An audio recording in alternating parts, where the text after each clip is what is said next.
Well, those of you that have been following along will know that I bought water pump kits from S&G Barrett, fitted them, flushed off the shaft as per the original, and then S&G Barrett informed me that the shafts are short by approximately 5mm, as you can see I've written here. Went down to my local engineering shop and they made me this piece. Now it's a hard plastic, doesn't matter that it's not aluminium or steel, it's a hard plastic.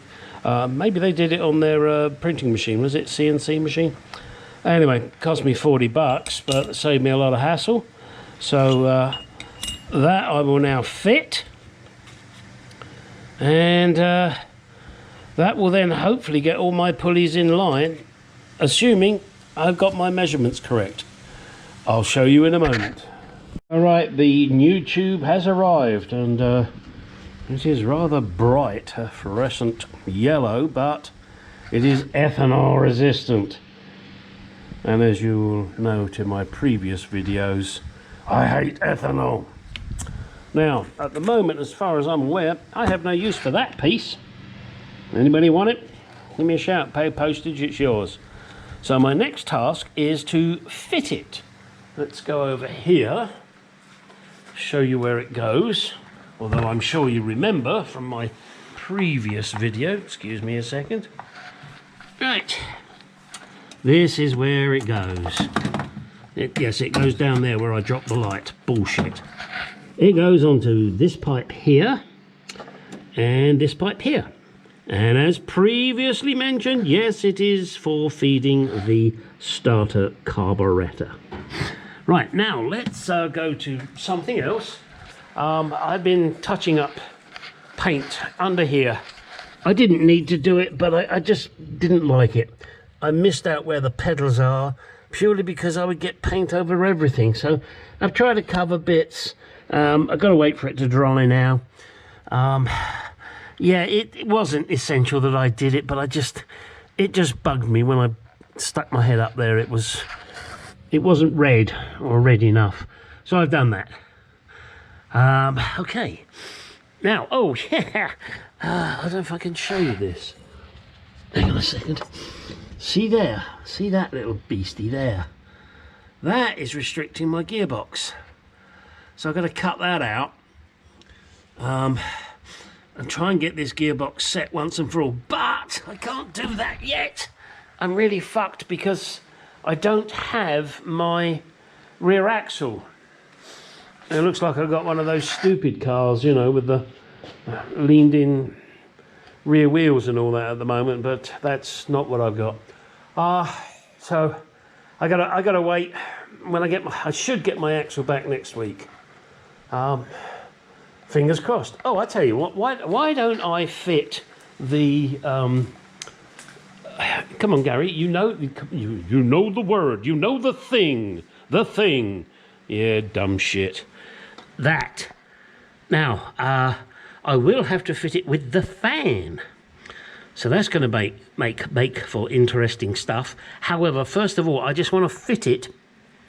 I'll tighten those bolts up and make sure that the belt groove lines up. I'm sure I've got an old belt somewhere I can use to test that. If not, I'll just use a straight edge. So let's do that and let's see how it goes. I'll be back. I'm not sure if you can see this, but that is now lined up perfectly.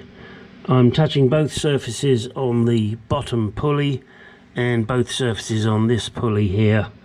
So I think we're good. The fan does have to go on before I can tighten this up.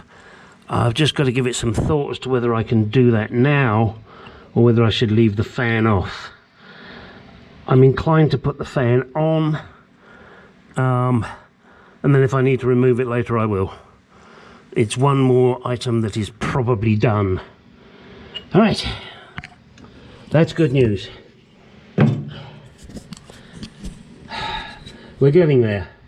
I do want to try and get a different pulley for the alternator.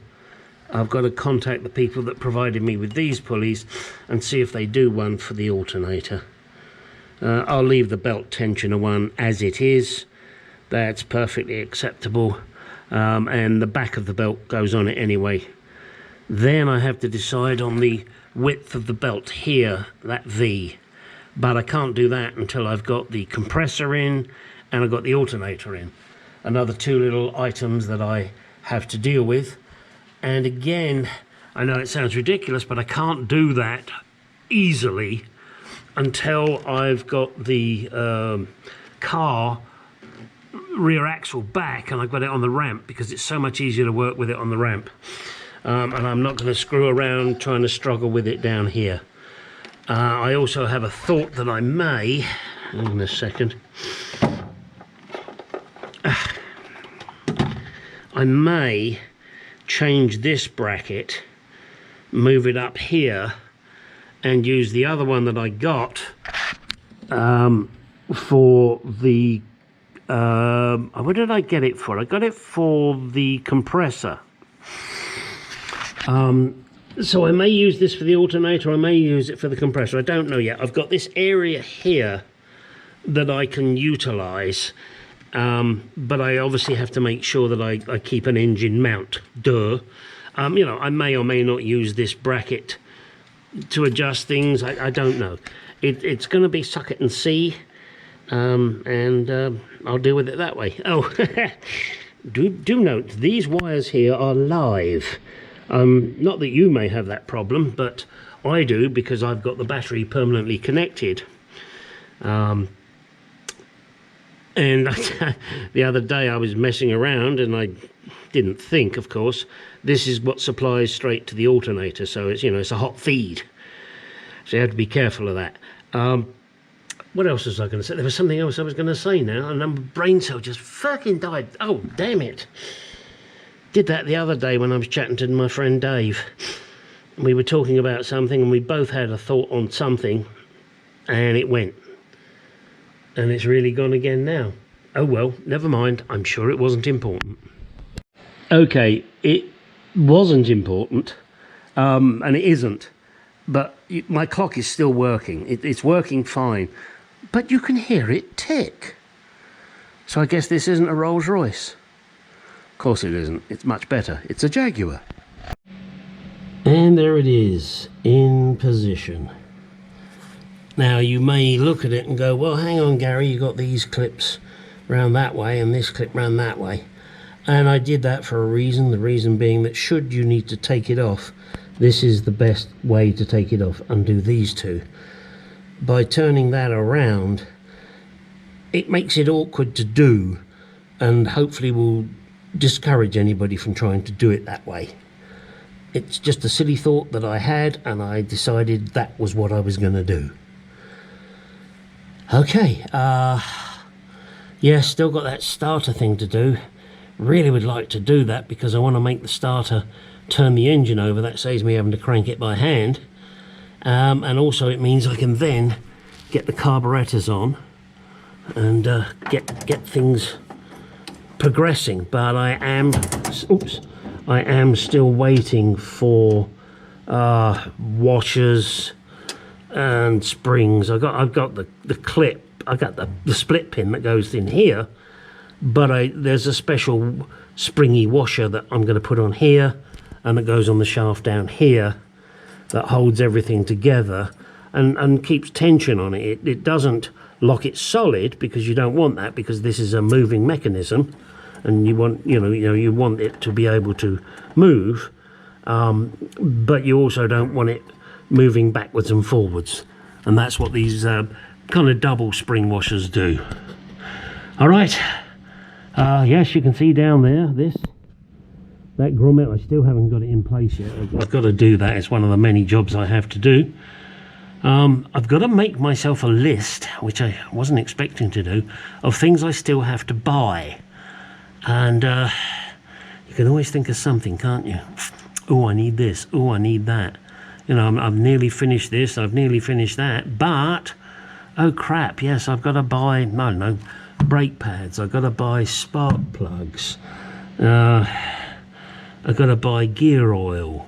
I got to buy coolant, because I'm going to put Evans coolant in it. You know, all those kind of things. And those are the ones that you suddenly find you're spending quite a few more $100 on. All right, enough of my prattling. Get out of my garage. Go do some shit.